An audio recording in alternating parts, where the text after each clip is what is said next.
हमारे चैनल को सब्सक्राइब करें और बेल आइकन दबाएं। हेलो दोस्तों, कैसे हैं आप सब लोग। उम्मीद करता हूं आप सब लोग खैरियत से होंगे और हमारी बताई हुई दवाओं से फ़ायदा उठाते होंगे और दूसरों को फ़ायदा पहुंचाते होंगे। दोस्तों, हम हाज़िर हैं आपकी खिदमत में एक नई वीडियो के साथ। आज हम आपकी खिदमत में पेश करेंगे ज़मात खदर जदीद के बारे में जानकारी। तो दोस्तों, वीडियो शुरू करने से पहले आपसे गुजारिश है कि अगर अभी तक आपने हमारे चैनल को सब्सक्राइब नहीं किया है तो फ़ौरन ही हमारे चैनल को सब्सक्राइब करें और बराबर वाले घंटी के बटन को दबाकर ऑल पर ज़रूर क्लिक कर दें, ताकि हम चैनल पर जो भी वीडियो अपलोड करें वो सबसे पहले आपके पास पहुंच सके और आप सबसे पहले उससे फ़ायदा उठा सकें।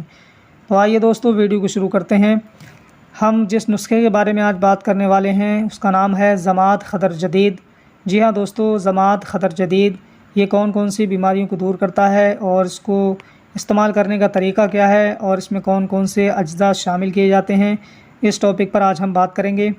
तो सबसे पहले तो ये जान लें कि ज़मात खदर जदीद ये क्लासिकल दवा है, क्लासिकल नुस्खा है और कदीम ज़माने से अतिब्बा हज़रात इसको इस्तेमाल कराते आ रहे हैं, जो कि आज़ा के बेहिस हो जाने यानी सुन हो जाने को बहुत अच्छा फ़ायदा पहुंचाता है। जिन हज़रात के आज़ा सुन हो जाते हैं, जिस्म के अंग सुन्न होने पड़ते हैं और बेहिस से हो जाते हैं, तो उनके लिए ज़मात खदर जदीद एक नायाब तोहफ़ा है और बहुत अच्छा इसका रिज़ल्ट आता है। बहुत आसानी से आज़ा को ताकतवर बनाने लगता है और उनमें हिस्स पैदा कर देता है। आज़ा के बेहिस हो जाने को खदर जदीद एक बेहतरीन फार्मूले के तौर पर इस्तेमाल कराया जाता है और आज़ा को तंदुरुस्त बनाने के लिए बेहतरीन दवा है।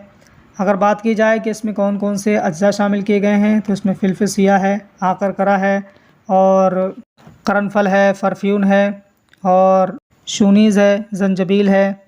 ये तमाम तर अज्जा शामिल किए गए हैं और इसको इस्तेमाल की बात की जाए तो इसको रोगन गुल में खरल करके इस्तेमाल कराया जाता है, इसकी मालिश की जाती है और चंद ही दिनों के इस्तेमाल से इंशाअल्लाह ताला आज़ा की बेहिस्सी जो होती है वो दूर हो जाती है और सुनपन दूर होने लगता है और आज़ा को ताकत मिलने लगती है। तो दोस्तों, ये थी आज की वीडियो ज़मात खदर जदीद के ताल्लुक़ से। उम्मीद है कि वीडियो आपको अच्छी लगी होगी। वीडियो अगर अच्छी लगी हो ज़्यादा से ज़्यादा शेयर कीजिए ताकि दूसरे लोग भी इससे फ़ायदा उठा सकें। और अगर हमारे चैनल को सब्सक्राइब नहीं किया है तो ऐसी ही और वीडियोज़ हासिल करने के लिए हमारे चैनल को भी सब्सक्राइब करें। और अगर आपको कोई दवा मंगानी है तो हमारे व्हाट्सएप नंबर पर आप मैसेज कर सकते हैं। दोस्तों, उम्मीद है कि वीडियो आपको पसंद आई होगी। आज के लिए बस इतना ही, मिलते हैं अगली नई वीडियो में, तब तक के लिए अल्लाह हाफ़िज़।